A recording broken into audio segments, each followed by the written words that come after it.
Hi, welcome to The Connection Effect. I'm Bill Groner, your host. Today's episode is about something we all want, but rarely know how to access in a real, practical way. A calmer mind, less reactivity, and more presence in the moments that matter most. And ultimately, a deeper connection, not just to others, but to ourselves.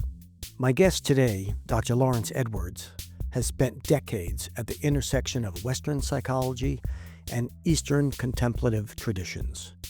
He's a clinical psychologist, a meditation teacher, and in many ways, a bridge between science and something deeper.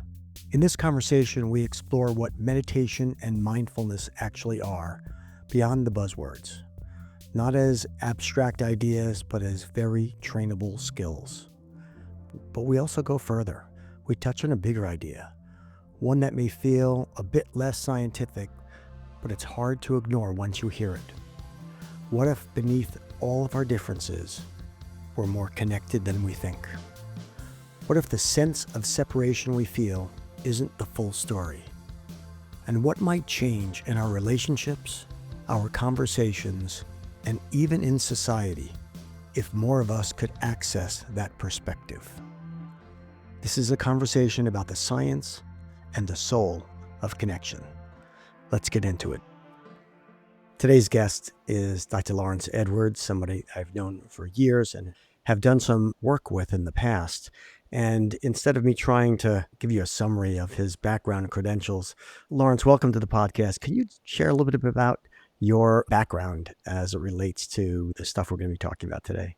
Bill, thank you so much for having me here, and great to be able to speak with you about these important topics that help people connect with their deeper self and connect with each other.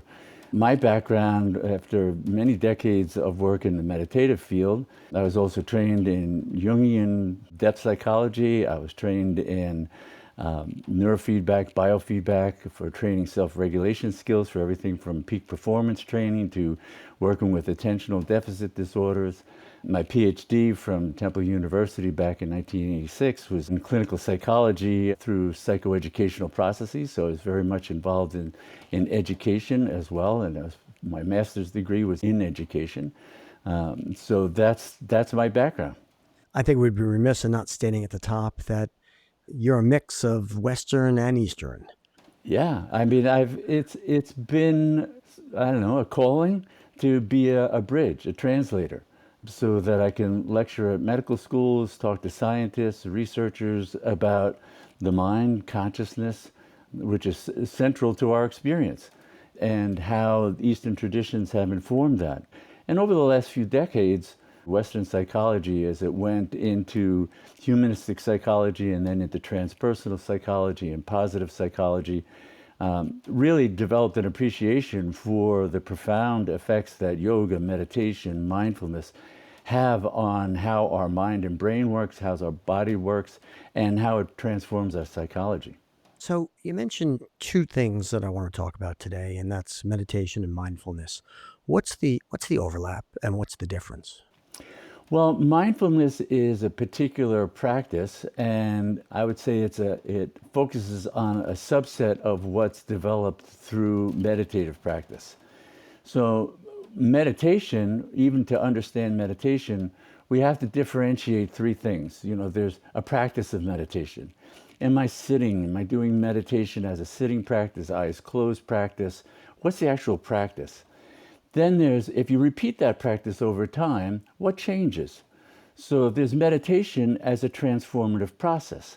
And a lot of research that's done shows what's the transformations in the field of what you can measure and changes of physiology, stress response, improved sleep, all kinds of functional changes that go on when you do this meditative practice repeatedly over time.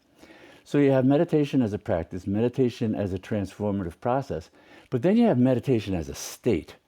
And the state of meditation is different than the ordinary states we're familiar with.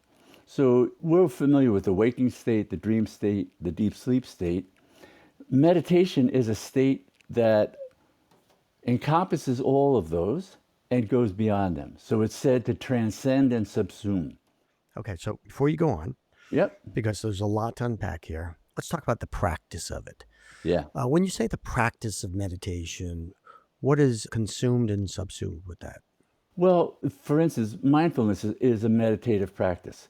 And so in mindfulness, basically what you're doing is you're helping the body to be in a more relaxed state, and you're using your awareness to step back, detach, and watch what is coming up in awareness, in consciousness, without the normal reactivity that goes with it. Often, when material comes up in our mind, we react. We react with more thoughts, more feelings, emotions, associations, and everything. In mindfulness, you're just watching, and in a sense, you're always reacting with re-invoking relaxation. So you're deconditioning the emotional reactivity that may be sort of almost like static or noise in the system, and coming to, oh, how can I be just calm and steady, present and aware? And aware is important because you're not trying to suppress or repress. You're just not either grasping or pushing away. So you're also developing the mind's ability to focus. So focus improves with mindfulness training as well as decreasing reactivity. And in this context, when you're saying mindfulness training, the awareness, we are talking about a meditative state, right? No, because that's one component of what would unfold in the full state of meditation, Hmm. but you're really still dealing with the ordinary mind. So this is like the initial steps into meditation. How do you calm the system, get the reactivity out of it, so that you can be aware what grabs our awareness. Well, one of the things, reactivity, stress responses, anger responses, irritability responses. These are all things that we know. Oh, I got triggered by this person. What does that mean to be triggered? It means an automatic reactivity came up and it interfered with your perception. It interfered with your choices of how you're going to act and speak in the moment because now you're annoyed or you're irritable or whatever else is going on. So the mindfulness practices help to calm that down and clear it out so you can like come home to a more centered, steady state of being in the moment. Okay, so I'm going to go to the meditative state later, Yeah, and we'll just stay with the mindfulness, which yeah, is the beginning early stage practice. right. So when one is taught to meditate, you're teaching them how to be mindful, which from what you're sharing, you're separating just simple awareness from the emotional responses. You're detaching from emotional responses. You're starting to be able to differentiate because we're not paying attention to this. So, when you start to pay attention, you start to go, oh, wait a minute. There's awareness and there's content of awareness.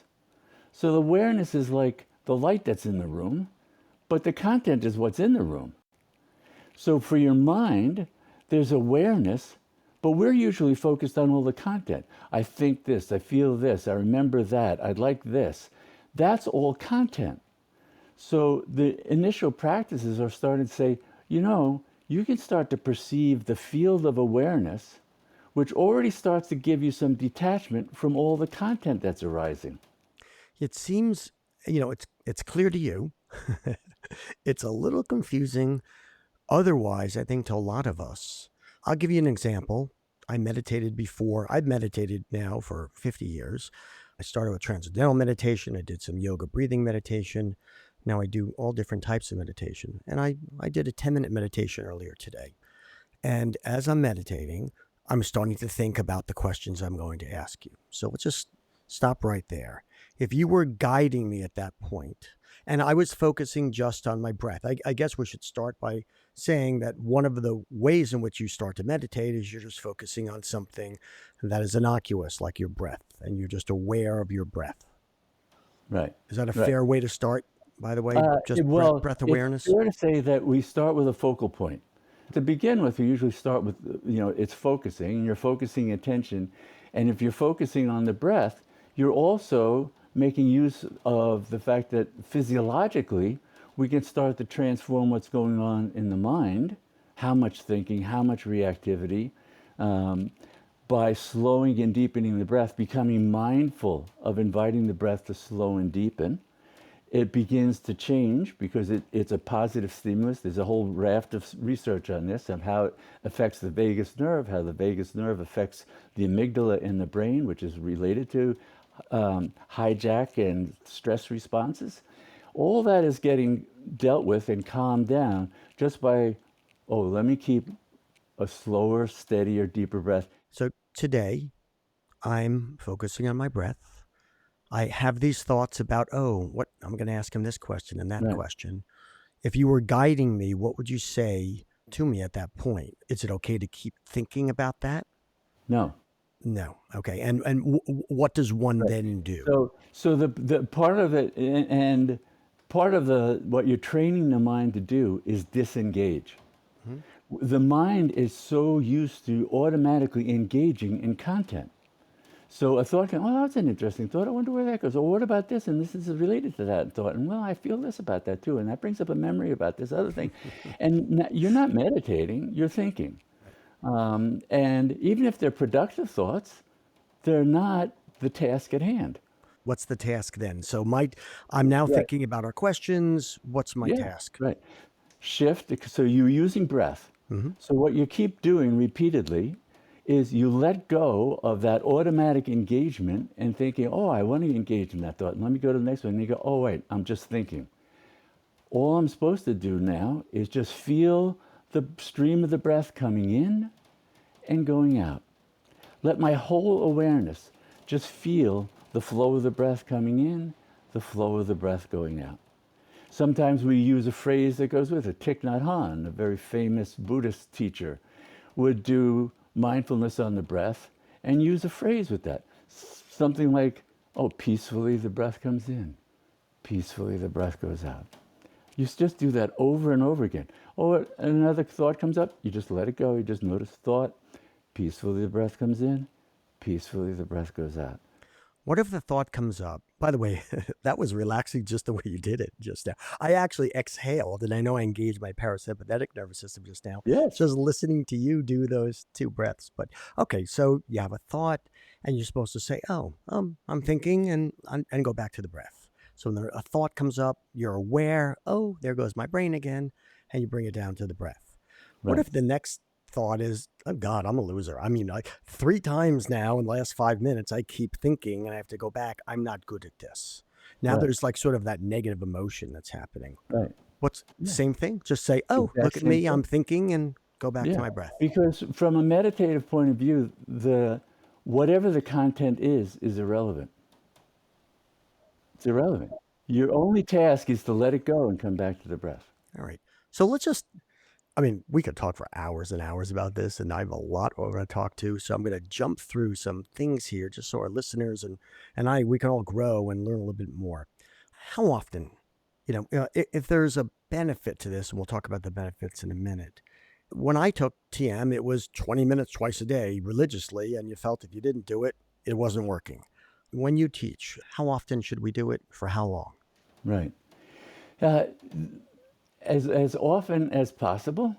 Um, you see, people's lives are an intricate system. What can I fit in? Any amount of time you fit in regularly is going to be beneficial. All right? Any amount of time. So if somebody says, I can only fit in 5 minutes in the morning and 5 minutes at night, I go, great, start there. Mhm. And then in a couple of weeks, you start to go, I could probably go 10 minutes on one of those. And maybe you're just starting out 3 days a week. But I discover I can do a fourth day. Because managing change, introducing a new practice into one's life, in order for it to be successful, you have to do it in increments that are successful. So don't start off, oh, I'm going to do it an hour a day every day, and then in 2 days go, you didn't do it at all, and you go, oh, forget it, I didn't want to do it. Start out, what can you do? What fits in? It's going to be beneficial, and you're training your mind to start becoming more and more aware of how it just gets lost in thinking. Let's talk about the benefits. What's happening during the process and after the process? Right. So what's happening is because you're training as a component of it, profound relaxation. And there's research going back to when Herb Benson was doing the research at Harvard back in the late 60s, early 70s on the relaxation response and studying meditators. He could see that meditation as a state got you more profoundly relaxed than even in the deepest sleep. And so that's one of the benefits is you get profound relaxation. Because you're also training that as a capacity to be able to, when you do a training, what happens?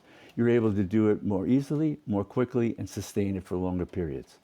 And so those benefits start to accrue. And so people's sleep patterns improve, patterns that are being driven by stress, stress eating, stress, ways that we act out when we're stressed, they are all being brought under better self-regulation, but in a way that feels like, oh, I'm feeling just better about myself. What's the mechanism? So you're teaching yourself this relaxation response. You're more relaxed, but why would that carry forward an hour later or 2 hours later if you're not meditating an hour or 2 hours later? Right. Because your system starts to change. And so there's studies that show that as people sustain meditation for longer periods of time, one of the brainwave patterns that's associated with, especially the initial stages of meditation, is alpha. Well, people start to have more resting alpha. The brain goes, oh, this feels good.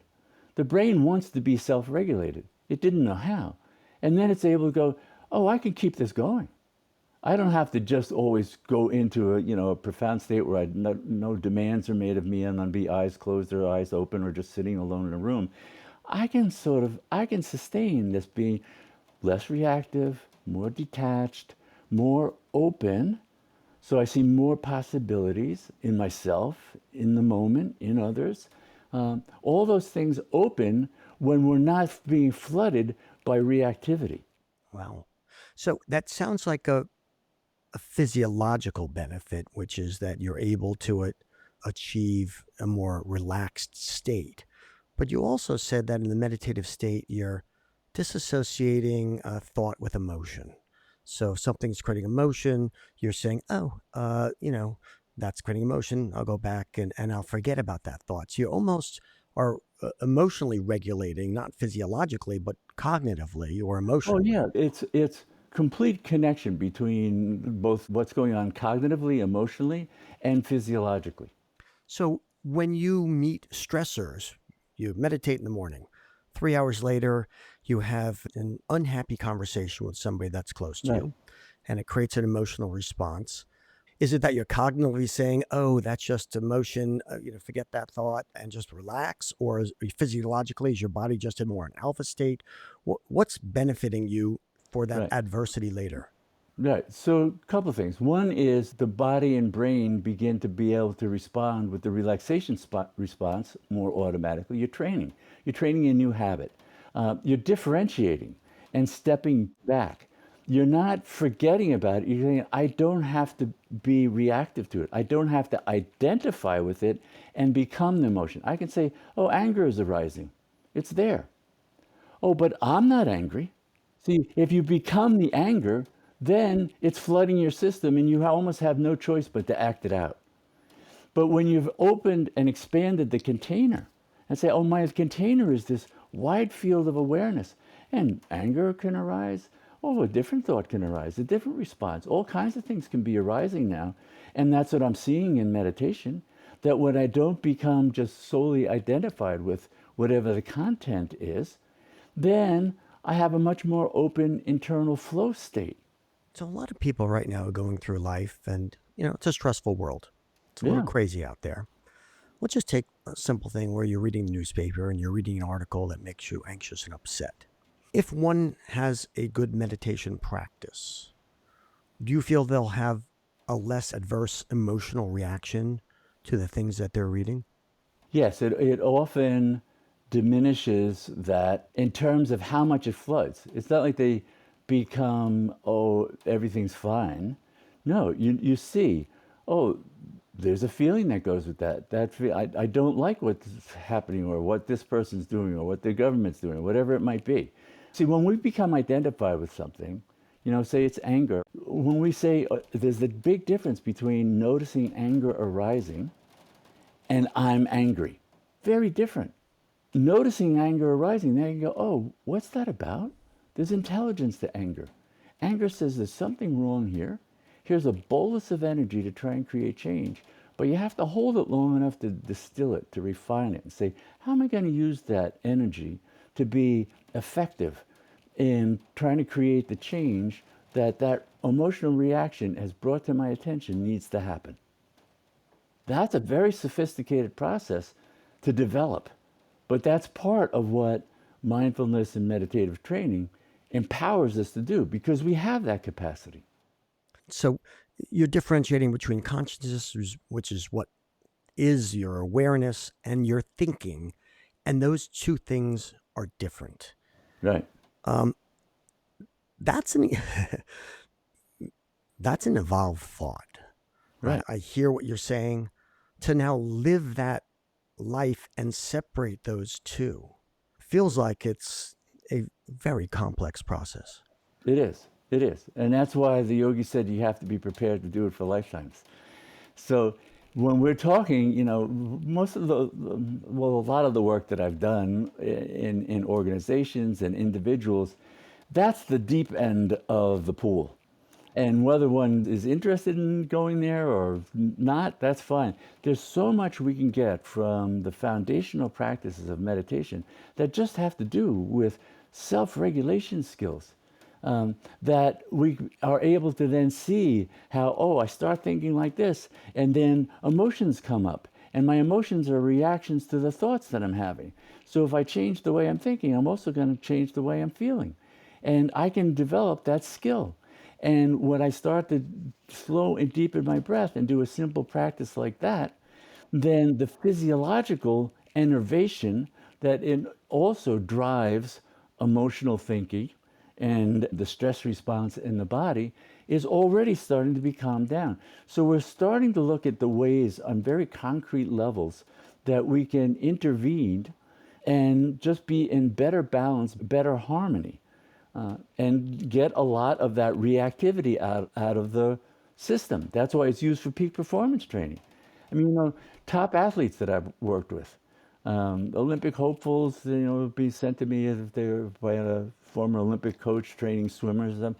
Well, when you get to a certain level of skill, whatever the sport is, it's a mind game. I'm now, I think, better understanding what you said earlier about you want to do it regularly because this feels like a habit. It feels like something you want to Yeah.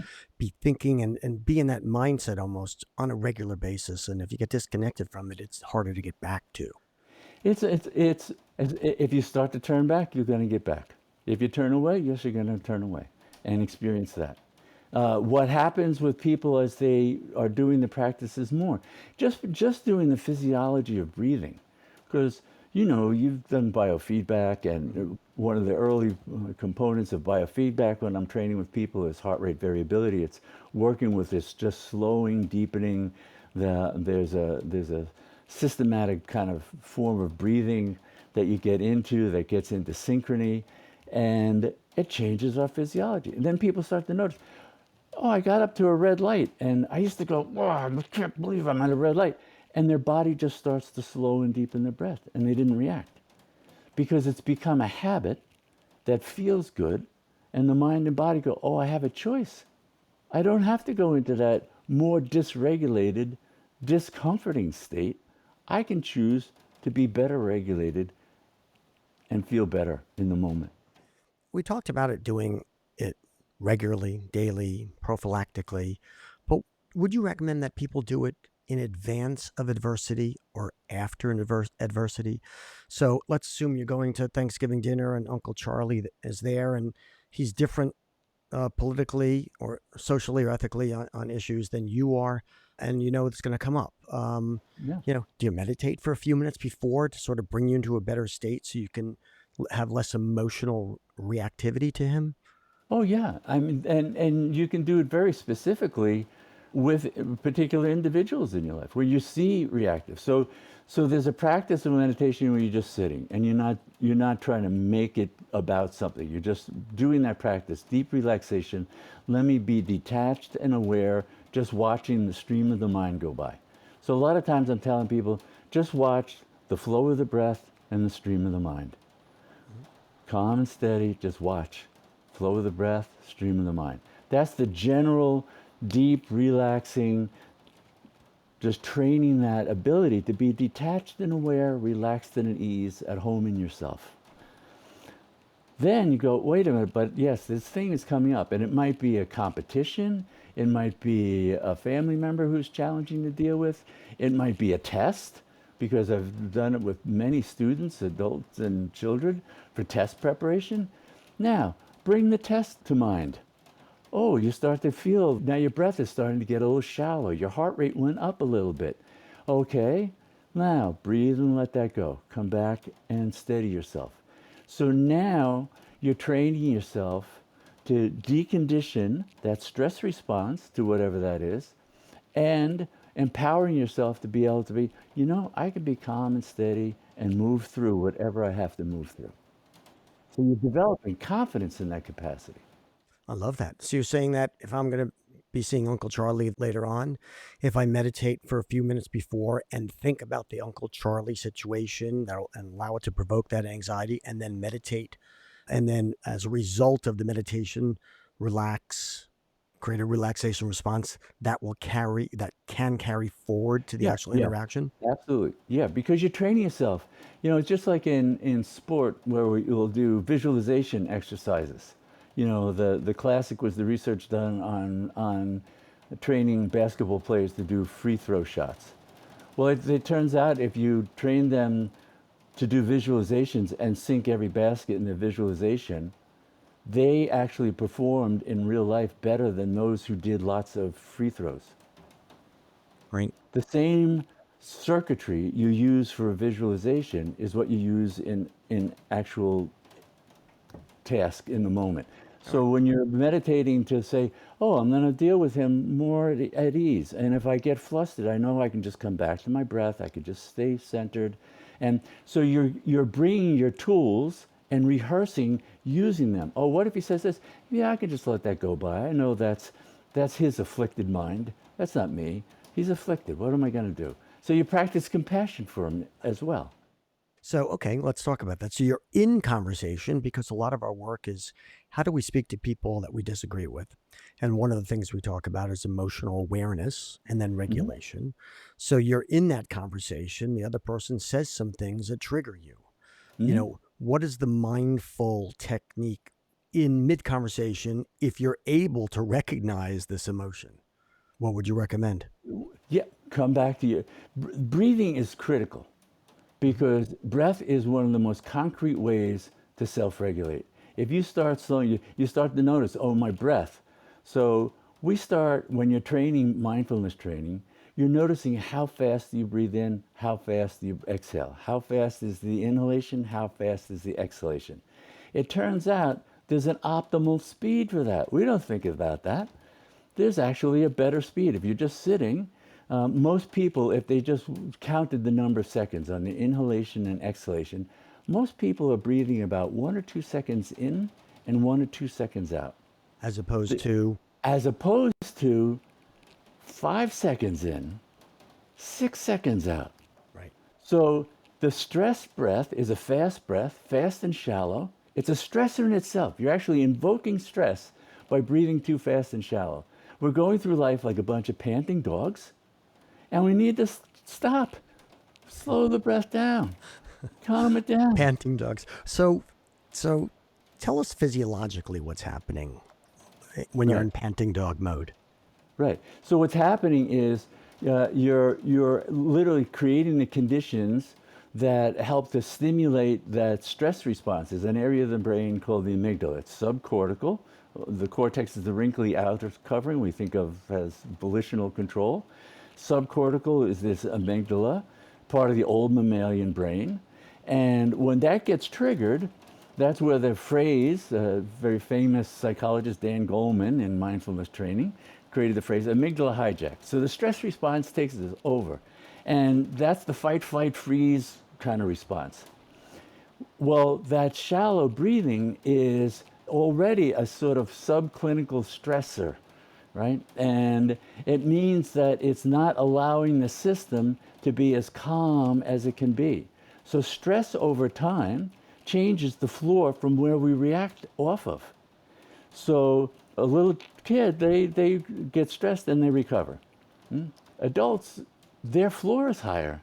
If the floor is higher from your relaxation isn't really fully relaxed, you react, you hit the ceiling more easily. You go out of control more easily because you weren't fully relaxed to begin with. And your reactivity has been conditioned to be really high. So with breathing and mindfulness, we expect to see all of that start to drop. So the floor, we start to live life from a more relaxed state, means it's harder to get provoked. It means when we get provoked, we don't go as big and we recover more quickly. So that's all has to do with developing resilience.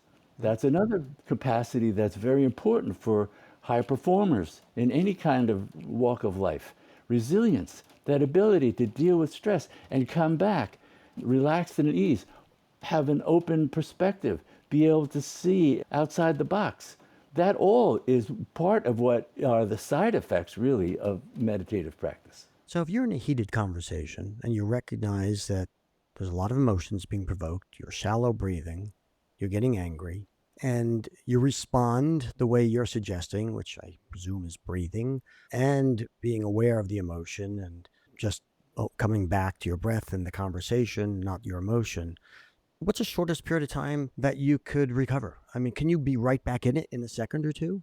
Oh, yeah, yes, if you're doing the training, this is why training, regular training is important because that's the reservoir you're drawing on in the crunch situation, is that you've built a cascade of neurophysiological events. Habit has a number of neurophysiological things going on with the relaxation response, just as the stress response has a number of things that are going on simultaneously. So you're training that to strengthen it so that you can recover more quickly.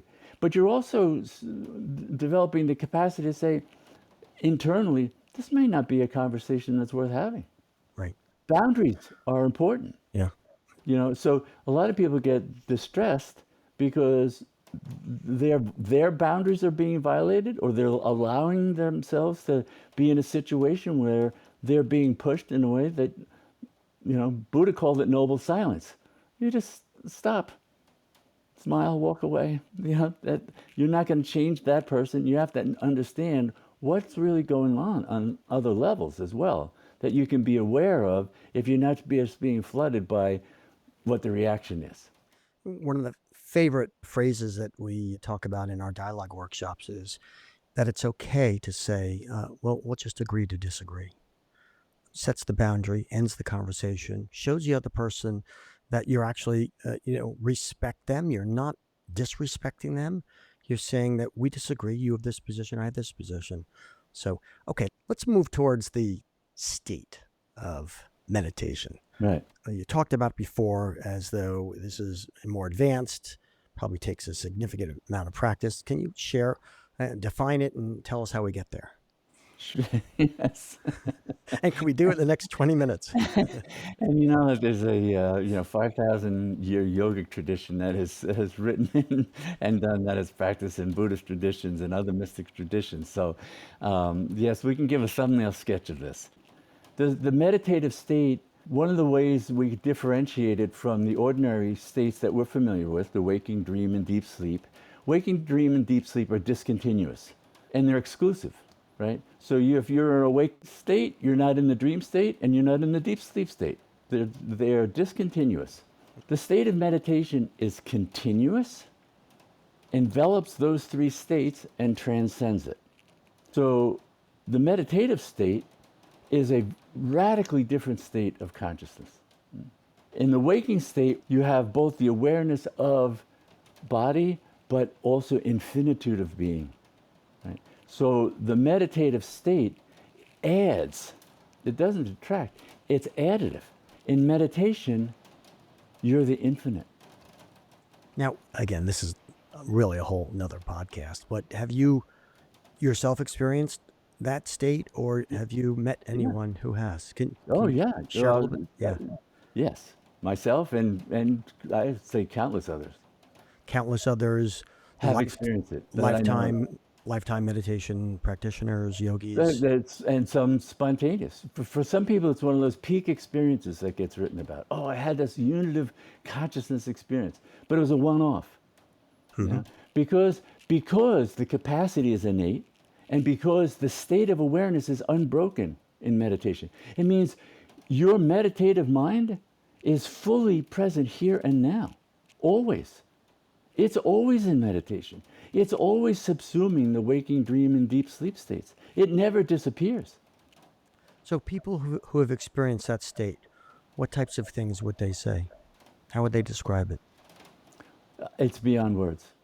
Hmm. I mean, you look at all the mystic traditions, all the mystics are talking about this, and in the end, they just go, you know, it's ineffable, it's unspeakable, it's so profoundly beautiful, so profoundly all embracing. They'll talk about qualities of that state. So the experience of that state is this boundlessness of loving connection that we truly are one. There is no other one out there. To harm another is to harm myself. That's, that becomes your ground of experience. That's a great segue to something I want to read to you, and something you wrote in today's newsletter. I get your newsletter. And you wrote something that was really profound. I was a little concerned about bringing it up because, we're going from science to spirituality. There's an overlap, though, and I feel as though we want to touch this and we want to talk about it. But I want to read it to you, and I want to hear your Mhm. thoughts. We need to truly feel our loving connection with all life, which naturally give rise to compassion and our desire to help all being flourish in freedom from suffering. We are born capable of this. It's our cultural, political, and religious conditioning that sets us against one another. The divisiveness, conflict, and hate we see pervading so many people and institutions are all born from ignorance, not knowing that we are all one and we can all flourish together. Meditation practice opens the door to the direct experience of who we are beyond the conditioned mind and its patterns of frustration, anger, violence, and disconnection. Yeah. That's a pretty heavy statement for a weekly newsletter. Um, I go for it. yeah, really. So let's talk about that. I mean, I'd like to talk about it from the spiritual sense, but I'd also like to talk about it from the very practical sense, from those of us who are not going to do a Right, lifetime and reach that feeling of right. seeing one, but But you still don't can. have to. Yeah, Let me yeah. share what to me is one of the most powerful experiences I've had of seeing that transform. Hmm. For some years, I did as a unpaid volunteer. I did meditation programs weekly in state and federal penitentiaries Hmm. because I thought, who's suffering? Who needs freedom from suffering? These poor, these were male prisoners, so it was men, need help. And seeing, going in, teaching meditation practices to guys who were, you know, they were in prison for drug addiction, for dealing, for violent crimes. One fellow was in for murder, serving a life sentence without parole. And seeing the impact that a meditative practice could have on an individual in prison to the point where they had such profound changes in their interactions that it changed how they dealt with guards, it changed how the guards dealt with them, it changed how they looked at themselves. These were these were just people doing simple meditative practices primarily on their own. I was in there once a week for an hour and a half, and then the rest of the time they were just doing the breathing work, some of the simple meditative exercises. But because we have this innate capacity, that consciousness that blossoms into this ability to see that unity in the moment, it's here. It's just waiting to be attended to.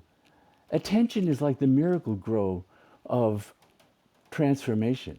What we attend to, what we give our attention to, that's what flourishes. If we don't give it attention, it doesn't flourish. When we start to attend to our innate capacity to go beyond the limits of the ordinary mind, then these innate abilities begin to open. I mean, that's an amazing story. And is that a one off? I mean, do you really feel that all of us, I use the word mere mortals sometimes, who will maybe take up more seriously as a result of today's podcast, the meditation practice, can we get to a place where we're feeling more interconnected with the world? Oh, absolutely. Absolutely. Because it's an innate quality of consciousness. So that's why, you look at what I've done and had both the privilege to study under more than one system, mystical system. So see it across traditions. And when you look at the mystics, you see this sort of unified vision that, our innate capacity to know that interconnectedness all the way to the level of profound unity consciousness, but even just the felt state of we are interdependent, we are interconnected, we can flourish together. It doesn't have to be the cultural conditioning that says, oh, if I'm going to succeed, you're going to have less because I got to take something from you in order for me to have more. That's just conditioned mind. We're caught in a paradigm that's creating that, and we don't have to. And there have been other cultures and other times in human existence that didn't do that, and people flourished together. So we can envision that, we can embody that, we can act on that in the world. So, are we going off science now when I'm asking you about why that happens? Are we tapping in to an energy that's out there? Are we tapping into what we already know in our hearts or in our souls, and we're just relaxed enough to sort of feel it? What what's happening here? Well, I don't know that this is out of science because Einstein, said that our experience as individuals is sort of a delusional state, as he called it. And because we are so profoundly connected on an energetic level, because as Einstein pointed out, there's no such thing as matter, there's only energy. This is everything about the world. You can't find a solid particle. Physicists have spent centuries now and come up with no, there's nothing. And Einstein says all matter is energy. His brilliant protege, Sir David Bohm, a quantum physicist, he took the next step and said, not only is all matter energy, all energy is consciousness. Consciousness. The universe is conscious. Well, now we're back in Kashmir Shaivism. We're back in the ancient yogic and spiritual traditions. And many of them conversed very, simpatico with physicists because they'd come and say, oh, this is what Shaivism was talking about. It's all energy, it's all consciousness. What varies is the capacity of the container to manifest all the qualities of consciousness. As humans, we have this unbelievable capacity, and we could manifest, know, live from that state that says we are all connected. We can all flourish together. So, it's funny. I'm struggling between wanting to come up with that science, understanding, and then, to be frank with you, reflecting upon my own experiences. When I take walks in the woods, when I am in nature, when I'm looking at the ocean, I start to feel a lot of times the pain of the world. I feel very connected. It motivates me to make a difference.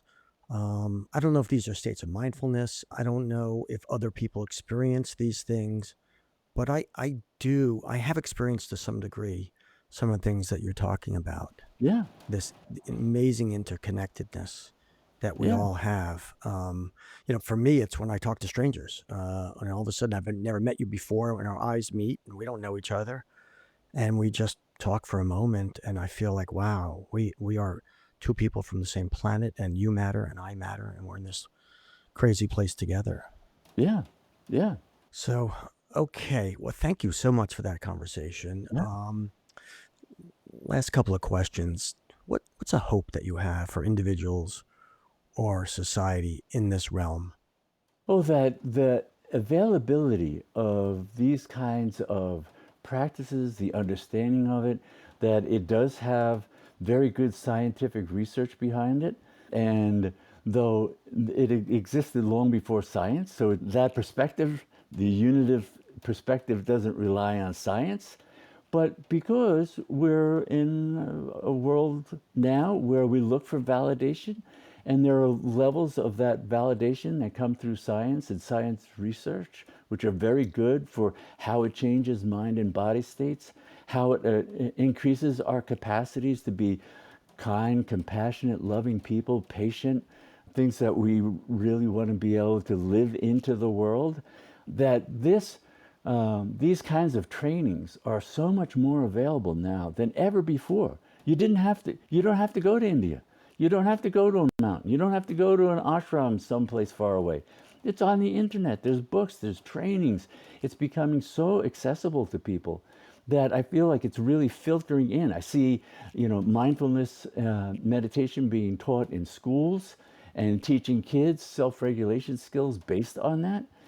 You see school systems in Europe that are teaching children practices of compassion and understanding.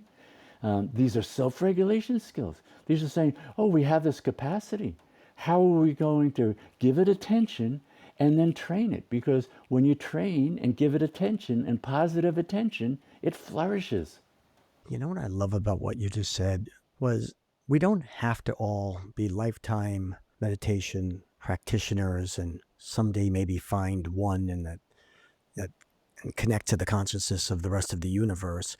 Just a regular meditation practice gives us emotional regulation, makes us more relaxed, makes us more naturally kind and loving and caring to Yeah, others. That yeah, that that that's my takeaway from what you just said, and yeah, that makes me feel that the impact can be really broad, but we don't have yeah. to be a yogi to attain that.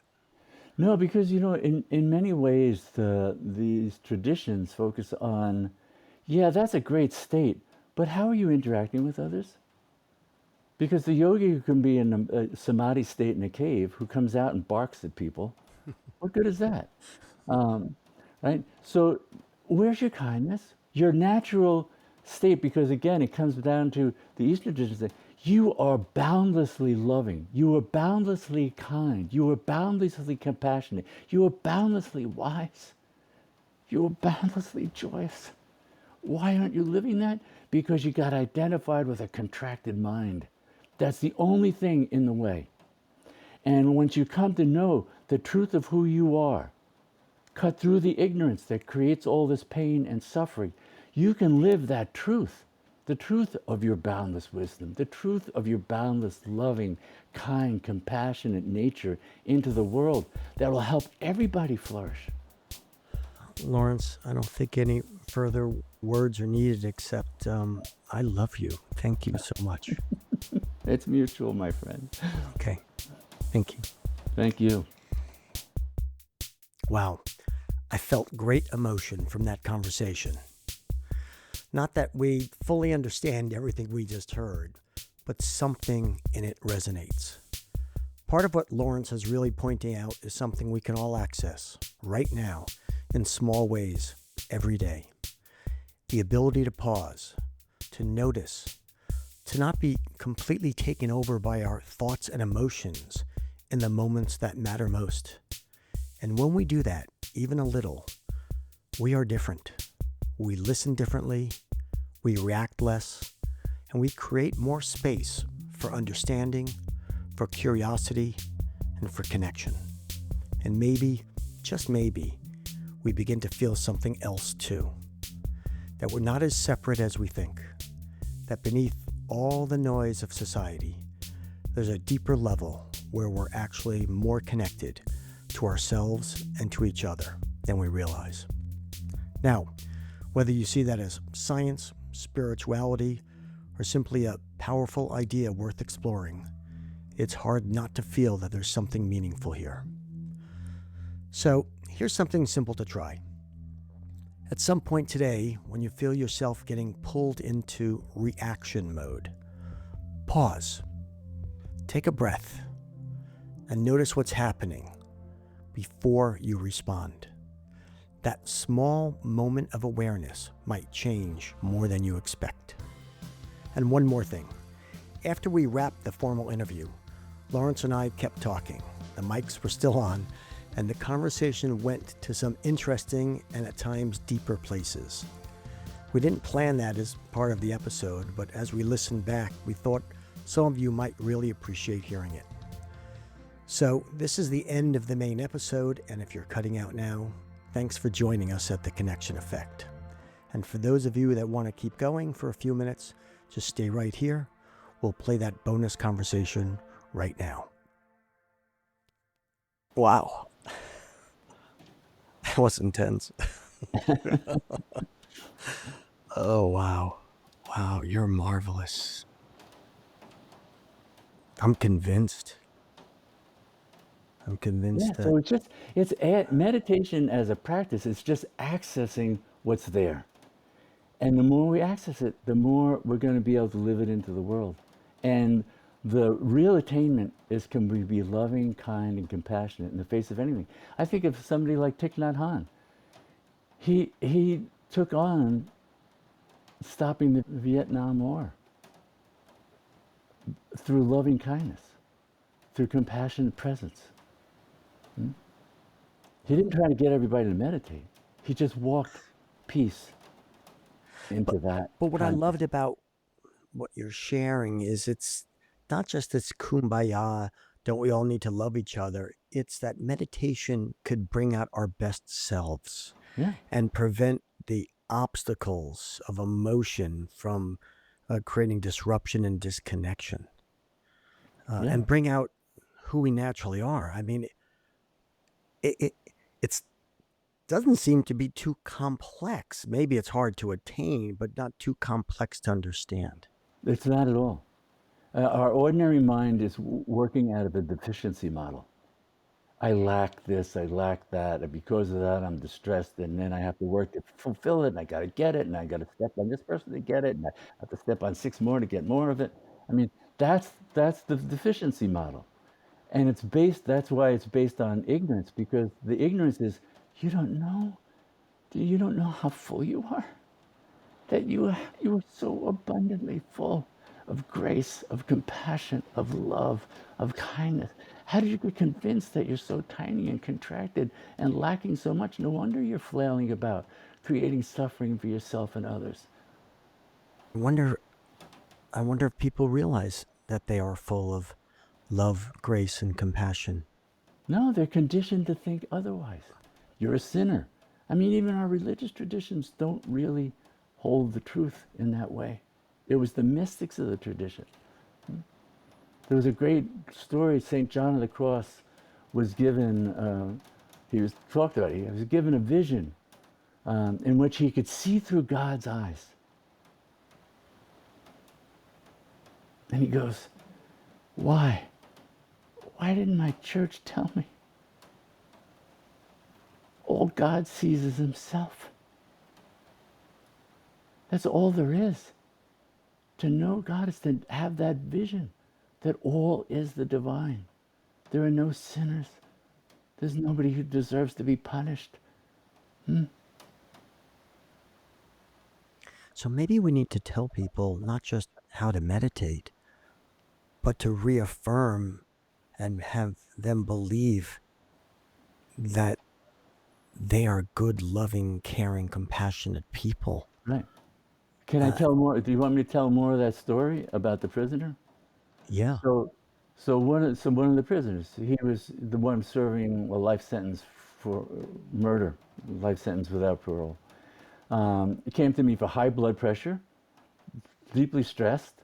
So the psychologist at the prison said, "Oh, you should do some meditation. It'll help you." And his blood pressure came down in a matter of weeks. And they were really the psychologist said, "Wow, he's even gone off blood pressure medication." So there's your physiology changing, right? And then he was a very quiet guy. And you don't do a lot of talking and sharing. It's not a touchy-feely place for prison. It's dangerous. So, but after one of the meditations, he came up to me, and it turns out he was being transferred. It's one of the nasty things the federal system does. They transfer him around just to jerk him around, frankly. I said, what? I said, well, what's been going on? I just see by your physical countenance, things have changed. Because he was relaxed, his face had changed, his shoulders had come down. So all these things that you see the physiology of relaxation happening. And he goes, oh, Doc, I have to tell you, you know, my whole life, I've been told what and various expletives, fuck up, screw up everything I am. And he says, I lived it. He was 32. He'd already spent 17 years in prison. And he was going to spend the rest of his life. And he said, and frankly, I deserved it. That's how I acted. He said, but you came in here and you started to tell me I'm divine. I thought you were crazy. He said, son, you said there's something really magnificent in me. And I never heard that. I literally never heard that. And then he said, you didn't just tell me that. You gave me a way to experience it. And these very simple things. I was just using this mantra that you gave me. And I was just slowing and deepening my breath. And my whole system started to calm down. Then he shared in his prison cell. He had these mystical visions. His cell was filled with this light, and he had experiences of the divine being present with him in his prison cell. It's completely changed. So much so that he started to treat the guards nicer. How they interacted changed. And then he said to me, he said, you know what? Even though I'm going to have to serve the rest of my life in prison, and I deserve to, I know that. He said, I'm freer now than I've ever been. So if a person in prison with that history can come to know that and experience that, we're all capable. Yes, we are. And I'm sort of dedicating to helping people figure that out. Yeah. And find that path. Yeah. And they need to hear that. You know, even if it's a coach, and I've worked with some coach, I say, what are you doing? You know, peak performance, you don't get that out of making a child afraid. The bump in performance due to fear is very short, very small, and short-lived. And then it's debilitating. And then the stress gets in the way of their performance. How are you developing their capacity, their confidence, their fullness, their delight in going for it, in expressing their physical talents and their capacities in the moment and being in joy of doing that? I said, think of a Zen archer who is able to hit the bullseye time and time again, completely relaxed. They're not worrying about getting a gold medal. They've become one with the art of pulling back the bow, seeing only the target and releasing their arrow. They have that kind of focus.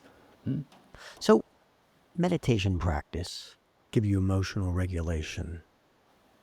But what else is it doing to tap into your capacity for love and compassion for others? It's helping to let go of the conditioning that says, oh, you are only capable of this. Oh, you're a guy, you were trained to not have feel this, or only you know, as a man, you should feel mostly aggression, annoyance, and whatever. You know, there are all these cultural binding patterns that blind us to the full range of what we're capable of and the exalted range of that love, that compassion, that embrace, that wisdom that we weren't even trained that we were capable of. If we don't know what's possible, if somebody hasn't seeded that, we don't even look in that direction. And is that happening because we're sort of disconnecting from the emotion? We're preventing emotional responses from being boundaries and You're limiting? not preventing them, you're always saying, oh, I'm watching it go by. So I'm opening the field of awareness didn't collapse around just this feeling. When we say, I got angry, now there's no other emotion there. If I'm watching anger arise and watching it go by, I might also see compassion for that person go by. I might see understanding.